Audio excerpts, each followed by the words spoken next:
titignan kung ano ang mga salita ng ating Panginoon.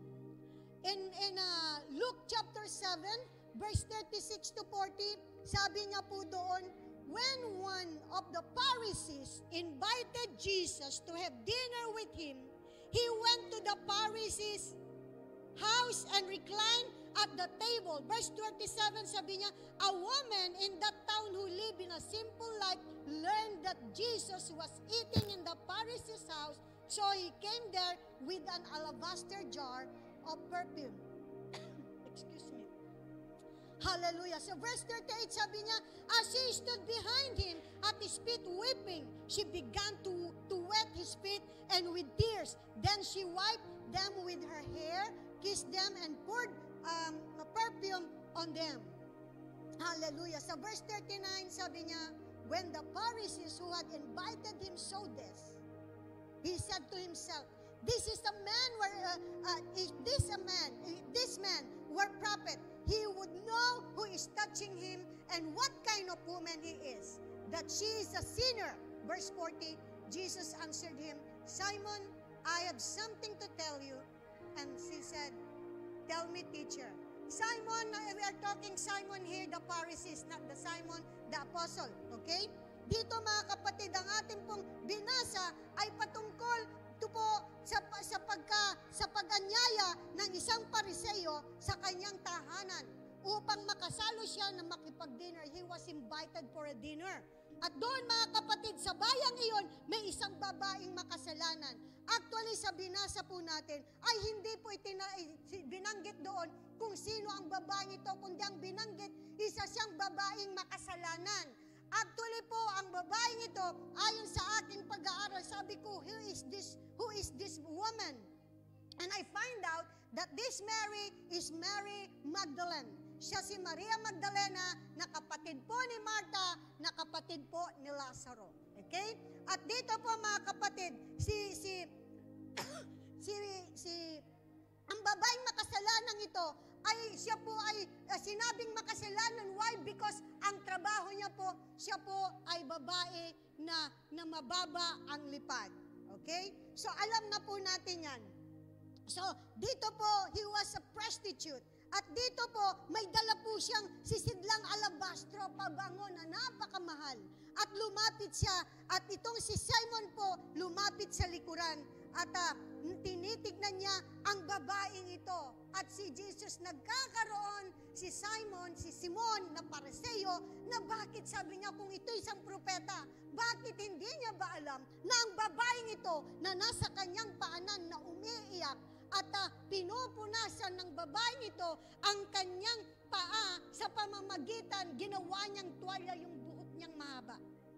At doon ay kanyang, dahil kaya siya meron ginawa niya ito dahil tigib ang kanyang puso sa kasalanang nagawa niya. Nung siya ay nakakilala kay Kristo, doon niya nakita at nasalamin ang kanyang buhay na siya pala ay sobrang napakarumi at napakakasalanan. Kaya yun ang naging sanhi kung bakit nandoon ang kanya nang makita niya at marinig na si Jesus ay nandoon sa bahay ni Simon upang mag-dinner doon, pumunta siya. Actually, she was not invited, hindi siya imbitado doon. Pero dahil sa kanyang paghihinagpis, dahil sa kanyang kasalanan, pumunta siya. At bilang tugon at dito po mga kapatid, sa verse 39, nang ito'y nakita ng Pariseo, nakita nga natin, yun nga ang sabi niya, bakit hindi ba niya alam kung isa siyang propeta? Nagkaroon siya ng duda. At sa verse 40, sabi niya, bilang tugon sa iniisip ni Simon. Alam niyo, kahit iniisip lang ni Simon, nababasa na ni Jesus. Alam niya, kaya nga sabi niya, Jesus answered, inanswered niya, tinugon niya, sinagot niya yung iniisip ni Simon. Nabasa niya yung iniisip ni Simon, sabi niya, Simon, I have something to tell you. Tell me, teacher, he said, sinabi niya, Simon, meron kang iniisip, at sinabi ni Jesus, Simon, may sasabihin ako sa iyo. Ano po yun, guro? Sagot niya. At sa verse 41, sabi niya doon, at dito, sinabi niya dito sa, can we continue? sabi niya sa verse 41, there are two people owed money to certain money lender. One owed him 500 denarii and the other 50. Verse 42, neither of them had the money to pay him back. So he forgave the debts of both. Now, which of them will love him more? Dito sinasabi na mayroong tinutukoy niya mga kapatid na may dalawang nagkasala. Ito ang kanyang tanong. Kaya dito mga kapatid, sa ating pagpapatuloy, nais ko mga kapatid na limiin nating mabuti sapagkat nangungusap ang Panginoon sa atin. Minsan may mga katanungan sa ating kaisipan na hindi nasasagot. At maaaring sa pagkakataong ito ay masasagot. Amen? Sa verse 39 nga, sinabi nga ng Pariseo, doon sa verse 39, sabi niya, as an introduction, sabi niya doon, because of the Pharisees who invited Jesus, sabi niya, a certain woman was washed Jesus' feet with his tears. Binasa ng kanyang mga luha ang paanan ni Jesus habang siya ay nakaupo at umiiyak siya at pinunasan niya sa pamagitan ng kanyang buhok. Gaano katindi ang kanyang kasalanan, bakit kailangan niyang umiyak ng napakaraming luha? Si Simon, the Pharisee, thought to himself that if Jesus, prophet, inisip niya, bakit? Bakit hindi ba niya alam kung siya ay Diyos? Maaring sabi niya. Hindi ba niya kilala? Well-known yung babae na yon sa kanilang lugar. Jesus told this parable to teach one basic lesson which God, we all need forgiveness as sinner. Alam niyo, mayroong nais gawin ang Panginoon, ipakita sa atin na ang bawat isa ay nangangailangan ng kapatawaran sa mga kasalanan. Maaring nasasabi natin na ako'y napatawad na, wala na akong kasalanan. Sometimes we become self-righteous. Amen? So dito, mga kapatid, sabi niya po dito na ano ang pagkakaiba? Sabi niya, difference is that someone who really been wicked and is forgiven will appreciate God and forgiveness more and will be less likely to be self-righteous. Minsan, itinitignan lang natin, ikinukumpara natin yung ating sarili na masigit na makasalanan siya kasi siya nagsusugal, siya nang bababae. Ako, nag-church ako, ganyan, ikinukumpara natin ang ating mga mabubuting gawa na iyon ay na hindi, na kung titignan natin, ito ay hindi kalooban ng Panginoon. The truly constant and great sin of the Pharisees was the self-righteous. Na kung minsan, yung self-righteousness, yung parang tinitignan natin ang ating sarili na mas mabuti tayo kaysa sa iba. Amen? Nakita natin, Romans chapter 10 verse 3. Ano po ang sabi doon? Dahil hindi nila kinilala sa pamamaraan ng Diyos upang gawing matuwid ang tao. Kasi itong mga tao ito, kaya sila self-righteous, kasi hindi nila yon ikinukumpara sa salita ng Diyos ang kanilang mga ginagawa, kundi sa sarili nilang kaparaanan. Nagsisikap silang gumawa ng sarili nilang pamamaraan, hindi sila nagpapasakop sa pamaraan itinakda ng Panginoon. So let us see what can we learn from this parable. Luke chapter 7 verse 41 to 43. Sabi niya po dito, two people owed money. Nabasa na po natin kanina.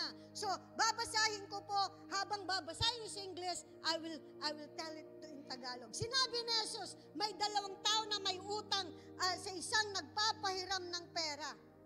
So, may dalawang tao. 500 salapi o 500,000 o 500 daang salaping pilak ang inutang ng isa at 50 salaping pilak naman ang ikalawa.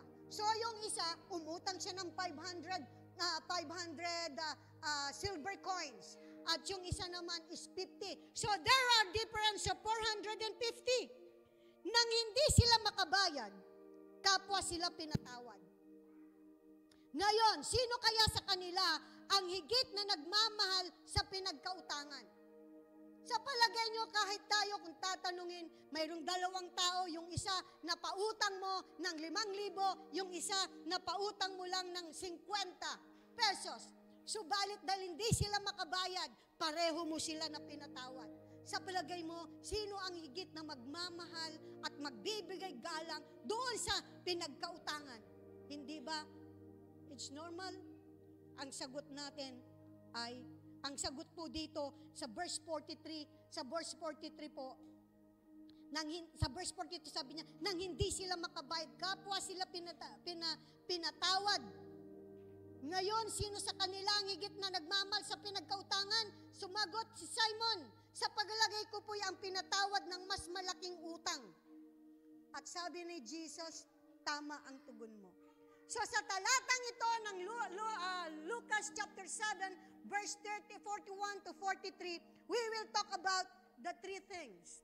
Sa the money lender, dito yung nagkautang, ay ito po ang Panginoong Jesucristo, ayon po doon sa parable, kung ating pong titignan. And the two debtors, yung dalawang nagkautang, ito po yung mga makasalanan. At ang kasalanan, ang ibig sabihin po dito, is our sin. So, dito mga kapatid, makikita natin at masasalamin po natin ang ating sarili. Hallelujah. Different people have different sin. Not everyone is even tempted alike. Amen? Ang iba't ibang tao may iba't ibang kakayahan upang makayanan ng tukso, upang papaano nila harapin ang kanilang buhay. Subalit, dito mga kapatid, pinakamahalaga sa lahat ng bagay ay habang kung meron ka mang utang, malaki man o maliit, ganun pa rin, ikaw ay may pagkakautang at ito'y kinakailangan mong bayaran. Amen? Hallelujah! Alam nyo mga kapatid, they could not trade debts. Alam nyo now that we are talking about spiritual things, ang ating mga kasalanan na nakumit natin, ay hindi natin pwedeng ipagpalit. Na, ikaw nagkasala ka ng pagkakautang, magbabayad tayo umingi tayo ng tawad sa Diyos. Sa'yo na lang yung mas mabigat na kasalanan ko at akin na lang. Ako na lang magbabayad. Kasi minsan, may mga religions na sabi niya, kapag ikaw ay nagkasala, bibigyan ka ng kaparusahan. If you confess them and they know what is your sin, nang bibigyan, gawin mo ito, limang ganito, ganyan, ganyan. May sinasabi sila na dapat mong susundin. Amen? So dito mga kapatid, hindi natin pwede na i-trade in ang ating kasalanan.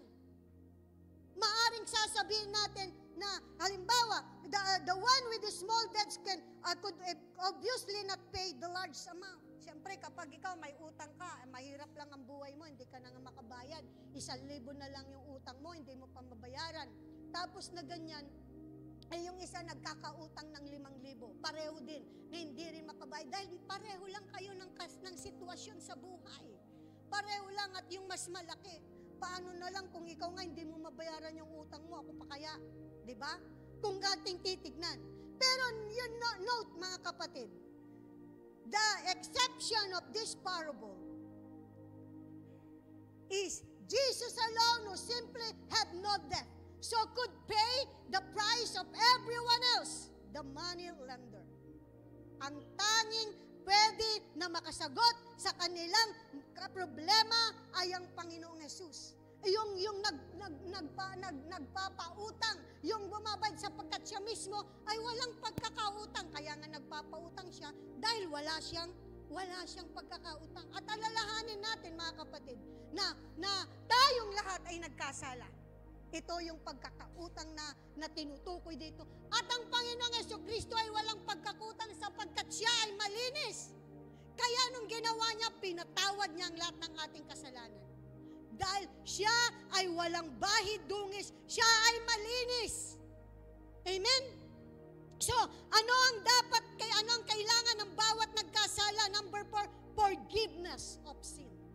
Forgiveness of sin is available if you will place your faith in Jesus Christ as your Savior. Magkakaroon lamang na kapatawaran ng ating mga kasalanan kung tayo ay magkakaroon ng pananampalataya kay Jesucristo bilang ating Panginoon. Amen? Hallelujah! Titignan natin ang Ephesians chapter 1, verse 7. Ano po ang sabi niya dito? In Him we have redemption, through His blood, the forgiveness of our trespasses, according to the riches of His grace. Sabi niya, tinubos tayo ni Kristo sa pamamagitan ng Kanyang banal na dugo. Pinatawad ang ating mga kasalanan. Ganoon kasagana ang Kanyang kagandahang loob. Nakita natin mga kapatid, yun nga lang mag-isip ka na dumaan, kahit na nasa playa ka, meron kang naka-swimsuit na babae, naglalakad ka, bigla kang mapatingin. Ayaw magkasala, pero because of your flesh, muli mong titignan. Ano ang sabi sa Bible?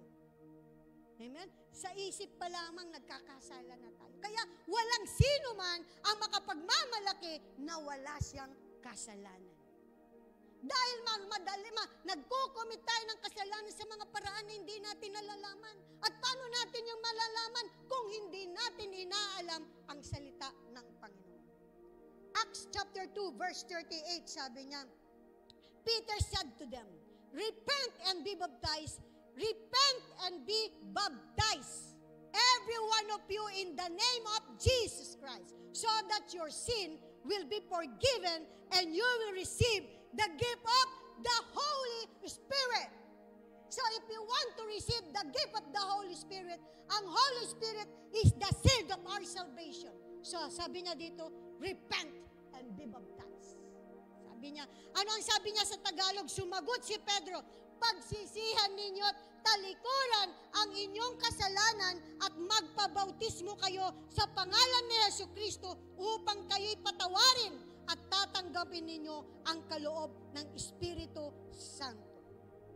Ang bautismo ay unang hakbang ng iyong pananampalataya na ikaw nga ay kay Kristo Jesus. Hallelujah. Maliwanag na sinasabi mga kapatid. Sabi niya, repent. They showing that na ikaw ay nagre-repent. Ang repentance is to yung pagtalikod sa ating mga kasalanan. Pagkatapos nating maniklood sa Panginoon, magsisi. Ano ang sabi niya? Be baptized. Amen? Maliwanag mga kapatid, sabi niya, be baptized in the name of Jesus. Actually, sabi ni Jesus mismo, sabi niya, baptize them in the name of the Father and of the Son and of the Holy Spirit. Amen? At dito sabi niya, so that, sabi na, and you will receive the gift of the Holy Spirit. Alalahan niyo mga kapatid, ang banal na Espiritu ang tatak ng ating kaligtasan. Hallelujah! We have to be baptized. Dahil ito ang kalooban ng Panginoon. Hindi mo pwede na sabihin na nananampalataya kay Kristo. Tinanggap natin si Kristo bilang Panginoon tagapagligtas. And then the Bible said that the next thing that you have to do after accepting Jesus Christ as your Lord and Savior is to be baptized. Showing that you are repenting. Amen? Hallelujah. Kaya napakahalaga, mga kapatid, na ating tinutunghayan ang mga salita ng Panginoon. Huwag tayong nakikinig sa mga salita. Ay, ayaw ko magbaptize. Sabi kasi ni ganyan, hindi daw Ayun, ano yung pananiniwalaan mo? Yung sinasabi ng tao o yung sinasabi ng banal na kasulatan? The Bible, the Word of God, is leading us in the path of righteousness. Don't make your own law. Hallelujah. So nakita natin mga kapatid, number 5, the important question, malapit na tayong matapos. Hallelujah! Alam niyo, talagang hinimay ko ito mga kapatid. May katuloy po ang buong ito, pero hindi ko na po nilagay continuation po by next week. So pwede akong maging malumanay at hindi ako magiging mabilis kasi nakakapagod yung mabilis kang nagsasalita. Lagi kang parang tumatakbo, meron kang hinahabol. Amen? And I want everyone to understand what we are talking here. Amen? Sa verse, the important question, sa verse 42, sabi niya, Jesus asked, which of them, therefore, will love him more? Nang hindi sila makabayad, kapwa sila pinatawad. Amen? Yung nakautang ng 500 silver denari at yung 50. Sino kaya sa kanila ang higit na magmamahal sa pinagkautangan? Amen? Dito, kung titingnan natin kahit na sa ating sariling pangunawa, of course, ang isasagot natin tulad ng isinagot ni Simon the Pharisee. Of course, yung higit na nagkautang. Kahit tignan nyo mga kapatid, kahit tignan nyo sa ating buhay, sa ating kapaligiran, kapag ka may nagkautang sa'yo, may nagkasala sa'yo, at ang pakiramdam niya, hindi mo siya mapapatawad, subalit napatawad mo siya sa laki ng kanyang pagkakautang, magkakambyo yung kanyang damdamin. Yung pag pinatawad mo siya, yung kanyang pagkilala sa iyo, yung kanyang paggalang sa iyo, ay lalo niyang masasabi na ikaw nga ay anak ng Diyos. Ito nga ay mararamdaman niya yung pagmamahal mo. Amen? Kumpara doon sa 50 lang naman, di ba? Mababawi na niya yun. Di ba? Minsan, hindi natin pinapahalagahan. Subalit, titignan natin ano ba ang higit na mahalaga? Yung nagkautang ng 500 o yung 50 lang? Dito natin mauunawaan, mga kapatid. Sapagkat ang tanong na ito ay may kinalaman dahil dito nakatuon ang ating mga pag-iisip. Maaring katulad ni Simon Simon the Pharisee. Maaring sasabihin niya, bakit? Ito yung self-righteous person. Sabi niya, lagi naman akong umatan ng church, Lagi naman, linggo-linggo nga, wala akong palya. Nagbibigay ako ng aking tithes and offering. Meron pa nga akong mga extra giving. Praise the Lord. Kasi yung mga bagay na yan, ay yan yung, kung tutusin mo, yun yung product ng pagiging tapat mo sa Diyos. Pero pag ibinuboy-boy mo ito, sinasabi mo, para bang yun na lang ang pinangtatakip mo na ikaw ay makasalanan at yun ang pagpapatawad na gagawin mo. At hindi ang Panginoon. Isasabihin mo maaari na, I'm never guilty, hindi ako pumatay, hindi ako nangalunya, hindi ako nagnakaw, hindi naman ako nag-witness. Hallelujah. Not even of coveting, at least willfully. Hindi ako naging envy. Hindi, ginajustify mo yung sarili mo na ikaw ay mabuti. Kaya sinabi niya na, I am a good man. Siya mismo ang nag-declare sa sarili niya. Kasi yun ang pinangahawakan niya. Ang tinitignan niya ay yung sarili niyang mga gawa. Sabi sa Bible, we are not saved by our works, but by the grace of God, by faith, upang walang pwedeng magmalaki. Hallelujah. Kaya kung ipipicture ninyo ang inyong sarili tulad ng Pariseyong ito, mga kapatid, yun po ang makikita natin. Or maybe we are Christian but not yet grown. Maaring tayo Kristiyano, nakukumit natin ito, pareho ang pagkakaisip at pagkilala natin doon sa gawa ng Pariseyong ito. Bakit? Kasi maaring, kaya ganun ka, kasi hindi pa tayo lumalago. Kaya ito ang kailangan ng bawat isa sa atin na magbulay tayo, lumalim tayo sa salita ng Panginoon. I'm promoting weekly that you have to attend Bible studies. From Monday to Friday, we have beautiful teachers, handsome na tagapagturo, mga pinagpala. We have only 1 hour to be there, listening. Kaya paano natin malalaman yung mga bagay na magbibigay ng kaliwanagan sa ating buhay, sa ating kaluluwa? Amen? Hallelujah. Jesus placed on the view that Simon thought on his own mind. Parang karamihan ay katulad ng Pariseyong ito, that he was better than the woman. Di ba nakita niya kanina yung babae na sinasabi niya na siya siyang makasalanan. Hindi niya inisip na siya rin ay makasalanan. Hallelujah, Jesus. Tinignan niya, minsan ang tao ganun. Minsan magyang mga Kristiyano, makasalanan yan. Kapag nakakita tayo ng mga makasalanan, ang Panginoon sabi niya, dumating ako dito, hindi para pagsilbihan, kundi abutin ang mga makasalanan. Dahil tayo rin ay ganun sa kanilang kalagayan. Kaya nga bilang mga lingkod, mga mananampalataya, ay huwag natin husgahan ang mga tao na nagkakasala. Maaaring hindi pa nila kilala si Jesus. And that's the time we have to move. Hallelujah, Jesus. Kaya nga dito, ikinukumpara nitong pariseyong ito na siya ay higit na mas mataas. Kasi ang reputasyon ng babae ito ay masama.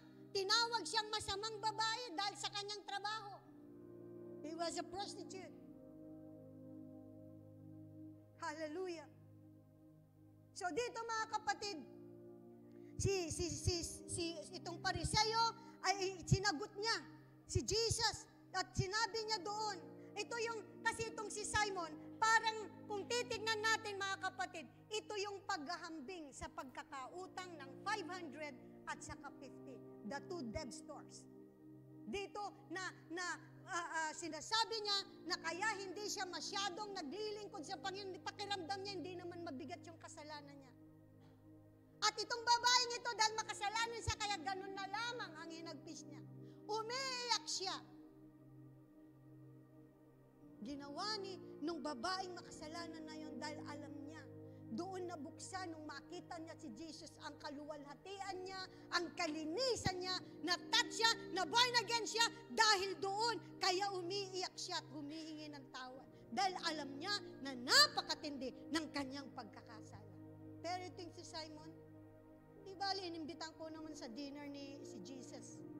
Nandoon yung pride, proudness. Minsan, may mga ganun tayo nakikita. Amen? So, sumagot si Simon sa verse 43, sabi niya, sumagot si Simon. At sabi niya, sa palagay ko po ay ang pinatawad na mas malaking utang. At ang sabi ni Jesus, sumagot si Jesus, sabi niya, tama ang sagot mo. Kasi nakita niya, ang isang tao na pakiramdam niya sa sarili niya, hindi siya makasalanan at siya ay mabuti, ito yung self-righteous at kaya wala siyang matinding pagnanais na makilala at paglingkuran ng Panginoon. Ganon ang mga tao na may sarili silang pagkilala na akala nila ay napakabuti na nila at matindi ang pagtingin nila sa iba na sila'y makasalanan. Hallelujah, Jesus. Sa Romans, God does not make a distinction between the minor and major sin like the world does. Ang mundo, mga kapatid, kapag pumatay ka at malaki ang kasalanan mo, parurusahan ka, masusintensyahan ka, ilang taon makukulong ka. Amen? Subalit, dito kasi, meron yung minor and major sin na katulad ng paghusga ng mundo. Subalit, sa harapan ng Panginoon, tandaan niyo ito mga kapatid, there are no big sin and little sin. Rather, there are sins. Amen? Na kailangan tayong mag-repent. If not repented kapag nagkasala ka at hindi ka tumalikod sa kasalanan mo, na ang tanging pag-asa ay ito yung mahugasan ng kasalanan niyan sa pamagitan ng banal na dugo ni Kristo. Kristo will keep us from the heavenly reward. Ang pinag-uusapan natin dito yung spiritual nating buhay. Kailangan nating mag-ipon ng mga heavenly reward. Hallelujah, Jesus. Kaya nakita natin sa Romans chapter 3 verse 23, sabi niya po doon, for all have sinned and come short for the glory of God. Lahat tayo ay nagkasala at walang nakaabot sa trono ng biyaya ng Diyos. Kaya walang sino man ang makapagmamalaki. Ano ba ang man's point of view? self-righteousness. Yung sinasabi niya, I am so good. God has little to forgive that I am not appreciated enough for my goodness. Self-righteousness. Sabi niya, I should love others only so far as I feel I have been loved. Kung mamahalin nila ako, di magmamahal din ako. Hindi nila, ayaw nila sa akin, sorry na lang. Parang pakiramdam natin, di tayo nagkakasala sa mga bagay na yun. Si Jesus, hindi po siya ganun. Kaya doon natin matikikita ang kaibahan ng kasalanan ng mundong ito, ang pagkilala natin sa kasalanan at sa pagtingin ng Panginoon Diyos sa ating mga kasalanan. God points of view. All who are forgiven are equally forgiven for all sins and the same before God. Kapag nagkasala ka ng maliit at malaki ang kasalanan mo, parehong kasalanan. Walang black lie, walang white lie, walang puting kasalanan, kaya ang lahat ng ito ay kasalanan. At ang kasalanan kapag hindi ito tinalikuran at hindi ito hiningi ng tawad sa Diyos, ito ay pananagutan. Sabi sa Bible, kung ano ang iyong ginawa, ay may karampatang gantimpala kung ito'y mabuti at karampatang kaparusahan sa masamang ginagawa. God still loves us in spite of our sin, and because He loves us, He has provided the way for us to be forgiven and cleanse us from all our sin. Mahal tayo ng Diyos. Kahit na tayo ay makasalanan, kaya nga ay ginawa, lagi nating napapakinggan. Kaya nga binigay ng Diyos Ama ang Panginoong Jesucristo mula sa langit, bumaba sa lupa upang tubusin tayo sa lahat ng ating mga kasalanan. Upang ang bawat manampalataya ay tatanggap ng katagumpayan. That way is Jesus Christ. That way is Jesus Christ. He was God in human flesh, and as such, He has perfect and without sin. Siya ay nagkatawang tao. Siya ay Diyos na mula sa langit, ang layunin niya ay bumaba siya sa lupa, nagkatawang tao. At anong ginawa ng ibang religion? Sinasabi nila, dahil si Kristo ay tao, at hindi siya Diyos. Mula nga siya sa langit, ang purpose at layunin ni Jesucristo, kaya siya bumaba at nagkatawang tao ay upang matubos tayo sa ating mga kasalanan. Sino ang makagagawang magpagaling ng mga may sakit? Sino makapagbibigay ng paningin sa mga bulag? Sino ang makakapagpalakad sa mga pilay kung hindi siya Diyos? Bakit siya namatay at muling nabuhay? Ang mga ibang Diyos na sinasamba ng mga tao, namatay sila, hindi na nabuhay. Pero si Kristo, umakyat sa langit, naluklok sa kanan ng Diyos Ama. Ibig sabihin, naluklok sa kanan ng Diyos Ama, hindi siya umupo sa lap ni Lord. Magkatabi sila, nasa kanan, nakaluklok sa kanan. Dalawang upuan. Minsan di natin maunawaan. Bakit? Kasi hindi preparado, hindi natin tinatanggap. Yun lamang mga maling katuruan na naglilid sa atin sa kasamaan. Mga kapatid, hallelujah. Kaya nga mga kapatid, but on the cross, hallelujah, all our sin were placed on Him. He took upon Himself the judgment and hell that we deserve. Tayo dapat ang maparusahan. Tayo ang nagkasala kung hindi tayo napatawad at hindi tayo tinubos ng Panginoong Jesucristo. Maniwala ka at sa hindi. Pag hindi ka nanumbalik at nagtumalikod sa kasalanan mo, humingi ng tawad at naglingkod sa Panginoon, you are candidate to be in hell. For hallelujah. You can buklatin mo ang iyong Biblia at makikita mo doon. Hallelujah. We deserve to be punished. In the lake of fire, we deserve because tayo ay nagkasala. But thanks God, gumawa ang paraan ng Diyos. Hindi ba niyo nakita, ang mga tao, hindi nila nakita yung kamanghamanggang ginawa ng Panginoon. Isang Diyos na napakalaki na kailangan niyang bumaba para sa pag-ibig niya sa atin ay kanyang nagkatawang tao siya sapagkat ang tangi lamang magagawa na makatubos ay yung taong walang kasalanan. Kailangan maialay at walang pwede, walang qualified na tao sapagkat sa pagkasilang pa lamang natin, namana na natin ang kasalanan ng tao. Si Adan. Kaya kailangan isang tao din ang tutubos sa atin, ang walang bayad kasalanan at siya ng Panginoong Jesucristo. Siya ang tumubos sa lahat ng ating mga kasalanan. There's only one sin that God cannot forgive. Isa lamang ang kasalanan na hindi kayang patawarin ng Diyos. Ano ito? Yung unbelief. Ang unbelief, ito yung hindi mo pinapanampalatayanan ang Panginoong Jesucristo sa kanyang ginawang pagtubos sa iyo. You will never get saved if you will not accept Jesus as your Lord and Savior. He came to redeem the mankind. Hallelujah. Don't carry the burden of your sin any longer. Huwag na nating patagalin. Kailangan isuko natin. But by faith, turn to Jesus and trust Him alone by your salvation. Marami ang mga tinanggap natin mga maling katuruan. Pero anong ginagawa? Kasi nakalakihan ko na. Ako nung bata ako, ganun din. Kasama-sama pa nga ako ng aking lola. Binabayaran din kami, kasama niya ako. Pero nung nakita ko ang katotohanan, binuklat ko ang Bible dahil di naman kami binabasahan ng Biblia noon.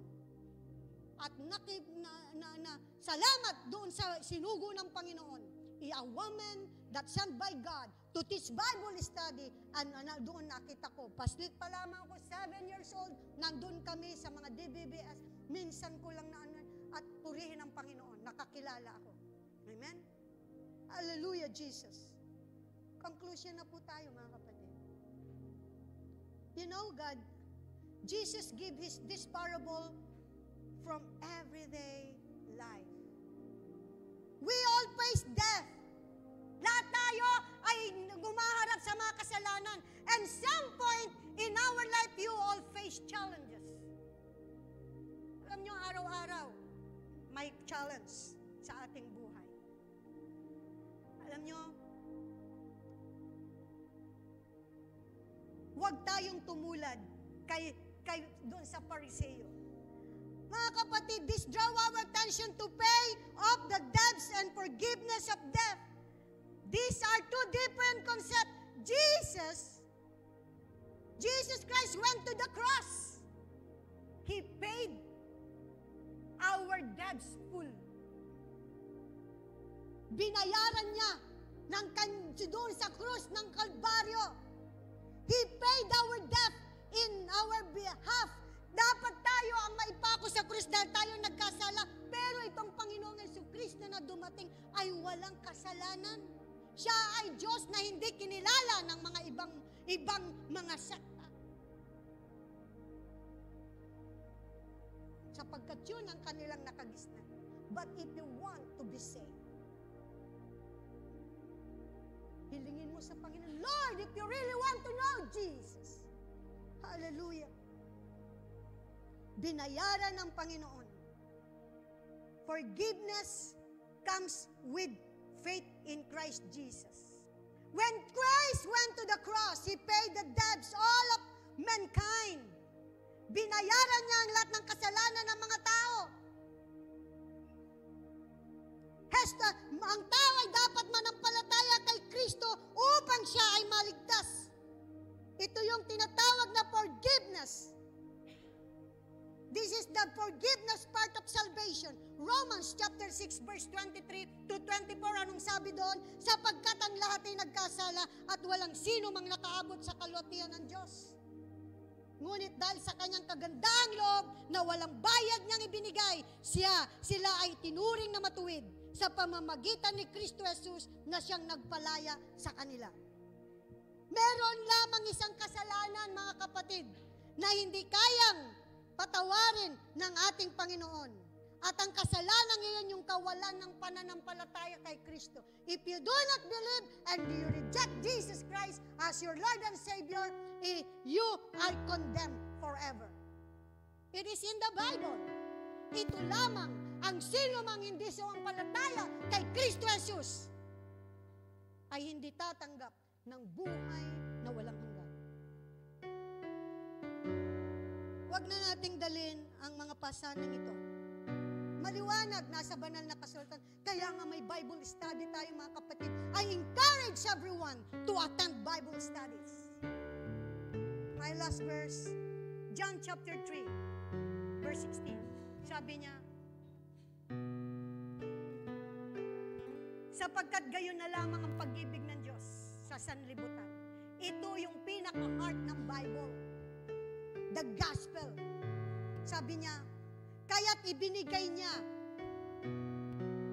ang kanyang kaisa-isang anak upang ang sino mang sumampalataya sa kanya ay hindi mapahamak. Sino ang hindi mapapahamak? Yung mga sasampalataya kay Kristo. Sila yung tatanggap, sabi niya, hindi sila mapapahamak, kundi magkakaroon ng buhay na walang hanggan.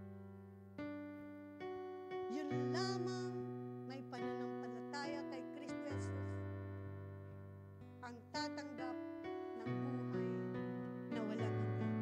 Pagkatapos ng buhay natin sa lupang ito, mga kapatid, dalawa lang ang ating pupuntahan. Langit o impyerno. If you will not accept Jesus Christ as your Lord and Savior, you will not see the kingdom of God. It is in the Bible. But if you will repent, sabi niya, kapag ikaw ay tatalikod sa iyong kasalanan at nagpabautismo, saan ito yung pagtugon mo sa katawagan ng ating Panginoon. Sabi niya dito, magkakaroon ng buhay na walang hanggan ang bawat sumasampalataya kay Kristo. Shall we all stand? Hallelujah, Jesus. The Lord is so great. If you want to know more Jesus, open your Bible. Give time to read the Bible. Because napaka-importante ang ating kaluluwa on how real our life on earth ay higit na makatotohanan ang pagkatapos ng ating buhay sa mundo ito. Isang buhay na walang hanggan kung ikaw ay na kay Kristo. At isang kapahamakan na walang hanggan kung ikaw ay hiwalay kay Kristo Jesus. Walang nakapagitan. Only Jesus is the only way, the truth and the life. And no one comes to the Father except through Him. Kaya sa umagang ito, mga kapatid, ang sino man ay walang makapagmamalaki na hindi ka nagkasala ganun kalaki sa kasalanan. Don't compare yourself to others. Just take your own business to God. Hallelujah, Jesus. Sa oras na ito, mga kapatid, may I ask everyone to be silent, raise your hands, be humble to God, and ask the Lord, Lord, nakikita mo ang puso ko, ang buhay ko. Ask forgiveness and repent, O God, forgiveness. Kung tunay na nais mo na ikaw ay maligtas, sabi sa Bible, sabi sa Romans 3:20, the door is knocking. In metaphor, the door is knocking at the door of your heart. The Lord is knocking at the door of your heart. At ang sino man kanyang magbubukas at siya ay tatanggapin, papasukin siya ay papasok at magkasama silang magkakasalo. The Lord is always knocking. He's sending other people. He's calling you. Come, repent. But you are ignoring it. because of that stubborn spirit that you are not listening to the call of God. Hallelujah, Jesus. If you want to be saved, you need Jesus. If you want to be saved, if you want to see the kingdom of God, repent and be baptized so that you can be able to receive the gift of the Holy Spirit, the seal of your salvation. Hallelujah, Jesus. All glory to your Lord. Sa oras na ito, mga kapatid, maging sa online, anyone who wants to receive the Lord Jesus, I invite you to accept Jesus Christ as your Lord and Savior. Now that you have heard from Him through His Word, you want to accept Jesus, follow this prayer. This will not be my prayer, but I'm leading you in a prayer. Panalangin, nais mong tanggapin si Jesus bilang tagapagligtas. Sumunod ka sa panalangin katulad nito. Amang Diyos na makapangyarihan sa lahat, sa oras na ito, lumalapit ako. Nagpapakumbaba sa iyong harapan, Ama. Alam ko na ako'y mahal mo. Kaya isinugo mo ang iyong bugtong na anak na si Jesus upang tubusin ako sa aking mga kasalanan. Father, in the name of Jesus, patawarin mo po ako sa lahat ng mga kasalanang nagawa ko. At sa oras na ito, kinikilala ko, Panginoong Jesus, na ikaw ay nabayubay sa krus upang tubusin ang lahat ng kasalanan ko. Patawarin mo po ako sa lahat ng mga nagawa ko. At binubuksan ko ang aking puso. Iniimbitahan kita na pumasok ka. Tinatanggap kita bilang Panginoon at tagapagligtas ng aking buhay. Sakupin mo ang puso ko. Banal na Espiritu ng Diyos, alam ko na kung di dahil sa gabay mo, ako ay mapapalayo.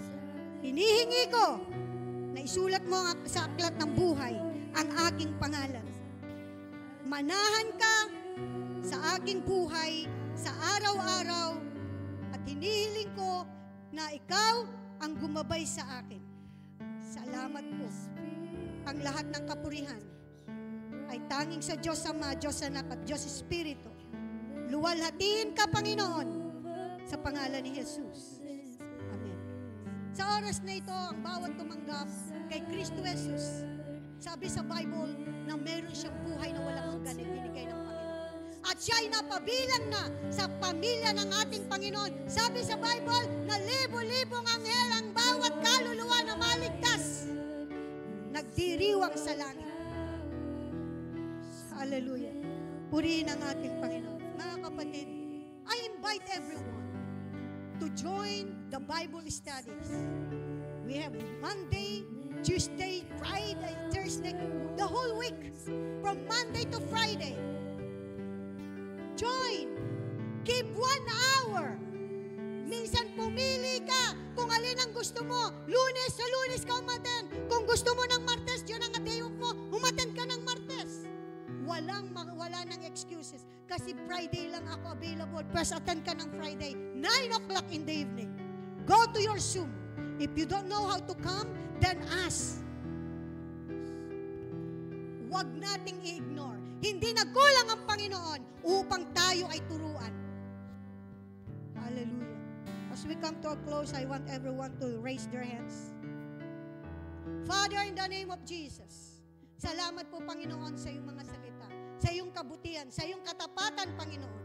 Sa oras na ito, Lord God, hallelujah, pinasasalamatan namin, O God, nakaliwanagan ng aming puso at kaisipan. Tunay nga, Panginoon, ang walang maliit at malaking kasalanan. Sapagkat, O God, ang kasalanan ay iyong pinapatawad kung ikaw ay aming tatanggapin.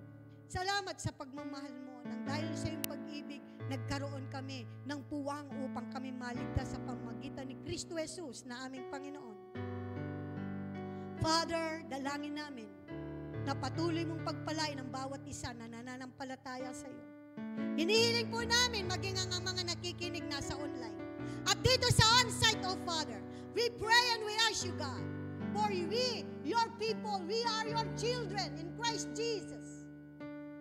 We are the righteousness of God through Christ Jesus our Lord. Dahil sa Kanya, naging matuwid kami, Panginoon. At sa oras na ito, Ama, hinihiling namin na buksan mo ang durungawan ng langit, gayong sinabi mo that we will not hesitate to come near the throne of your grace. Buksan mo ang durungawan ng langit, Panginoon. At ibuhos mo ang masaganang pagpapalang espiritual at patnubay ng banal na espiritu. Tanggapin ng bawat isa ang pagpapala mula sa Diyos Ama, Diyos Anak at Diyos Espiritu Santo. Ang lahat ay tatanggap ayon sa kanilang pananampalataya. Purihin ka, Panginoon. Lord, muli o Diyos, sa iyong mga kamay, ipinagkakatiwala namin ang buong linggo na naman, Panginoon. At ang lahat ng aming gagawin na iyong pagpalain. Ikaw lamang ang maitas at maluwalhati habang kami nabubuhay. Sa pangalan ni Jesus, ito po ang aming dalangin. At ang lahat ay magsabi ng Amen. Palakpakan po natin ang Panginoon. God bless you, church. God bless you po, mga kapatid. Thank you for you are there watching with us. And God bless you. See you next time again. I love you.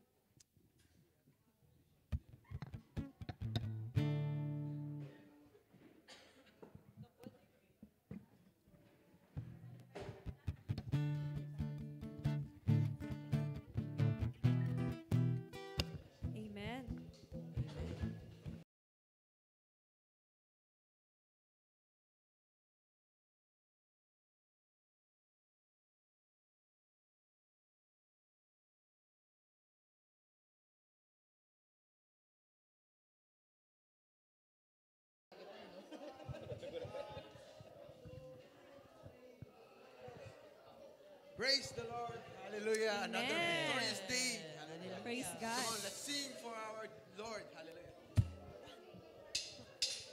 Come on, church. Purihin natin ang Panginoon. Amen.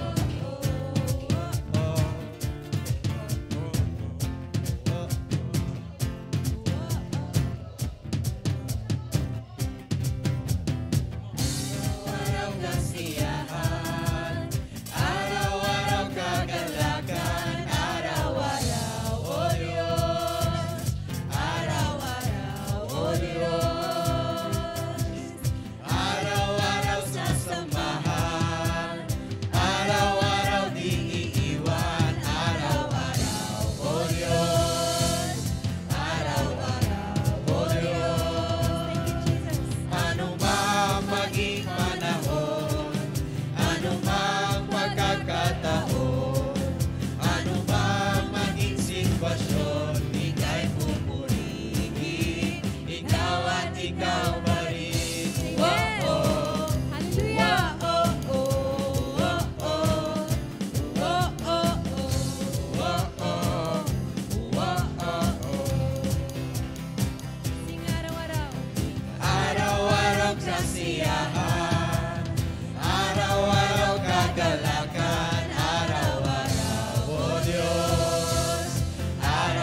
siya